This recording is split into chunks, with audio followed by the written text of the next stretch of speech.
आता पाहणार आहोत मोठ्या राजकीय बातम्या। शहाणपणा केला तर मान उडवेन असं दिल्लीत महाराष्ट्रातील बकऱ्याला सांगितलं। 2 ते 3 दिवस थांबा, माझ्या ट्विटचा अर्थ कळेल। संजय राऊतांनी उपमुख्यमंत्री शिंदेंना डिवचलं। महाराष्ट्रातला एक बकरा आहे आणि तो बकरा खडकाच्या लाकडावर उभा आहे आणि बकऱ्याला सांगितलेलं आहे फार शहाणपणा केलं असं मान उडवेल, गप्प उभं राहायचं आणि बेबे करत राहायचं असं 2 दिवसापूर्वी त्या बकऱ्याच्या कानात दिल्लीत कोणीतरी सांगितलेलं आहे। गाढवाचा फोटो ट्विट करत नरेश म्हस्केंकडून संजय राऊतांच्या टीकेला उत्तर। आम्ही बकरे आहोत की वाघ ते जनतेने ठरवले, खासदार म्हस्केंचं ट्विट। संजय राऊत म्हणजे वसारलेलं भांड, मंत्री गुलाबराव पाटील यांचा राऊतांवर घणाघात। संजय राऊतांना आम्ही भाव देत नाही असंही वक्तव्य। संजय राऊत या माणसाला आम्ही आता भावच देत नाही, हे वसारलेलं भांड आहे। संजय राऊत या माणसाला आम्ही आता भावच देत नाही, हे वसारलेलं भांड आहे। अमित शहा हे एकनाथ शिंदेंच्या पक्षाचे प्रमुख। संजय राऊतांचा शिंदेंच्या शिवसेनेला टोला, तर सोनिया गांधींपेक्षा अमित शहा कधी बरे, संजय शिरसाट यांचं उत्तर। आमच्या पक्षाचे नेते एकनाथ शिंदे तर आहेच आहे आणि आम्हाला वरिष्ठ म्हणून जर अमित शहा मार्गदर्शन करत असेल तर आम्ही त्याला गैर मानत नाहीत। सोनिया गांधीपेक्षा अमित शहा केव्हाही चांगले।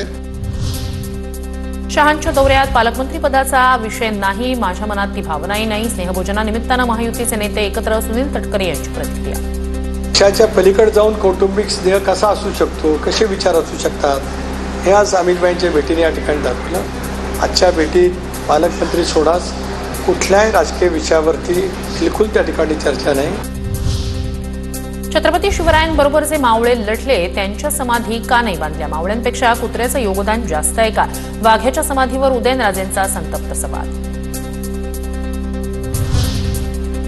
कर्जमाफीच्या मुद्द्यावरून प्रहारचं आंदोलन तात्पुरतं स्थगित। कोकटेंसोबतच्या 17 एप्रिलच्या बैठकीत मागण्या मान्य न झाल्यास तीव्र आंदोलन, तर 15 दिवसांनी एका मंत्र्याच्या गाडीची हवा सोडणार, कडूंचा इशारा। 17 तारखेला माणिकराव मीटिंगमध्ये जाऊन तिथे जर आम्हाला समाधान भेटलं नाही तर महिन्यातून एक डाव किंवा 15 दिवसातून एक डाव एका मंत्र्याच्या गाडीचं आम्ही हवा सोडणार। उद्धव ठाकरे मुख्यमंत्री असताना कोकणाला काय दिलं? केवळ मासे मटण खाण्यासाठी कोकणात येतात, नारायण राणेंची टीका। तर कोंबडी चोरांना कोंबडी वड्याचं महत्त्व कळणार नाही, विनायक राऊतांची टीका। कोंबडी वडे केवळ हॉटेलात मिळतात असं नाही, तर कोकणातल्या प्रत्येक घरामध्ये कोंबडी वडे मिळतात आणि ह्या कोंबडी चोरांना कोंबडी वड्याचं महत्त्व काय ते काय कळणार नाहीये। राणेंची महाराष्ट्र दखल घेत नाही आणि घेऊही नये, अरविंद सावंत यांचा नारायण राणेंवर निशाणा। ज्यांची दखल घेऊ नये त्यांची वाक्य कशाला सांगतात? कोण दखल घेतो? महाराष्ट्र दखल घेतो का त्यांच्या शब्दांची? कशाला बोलतात?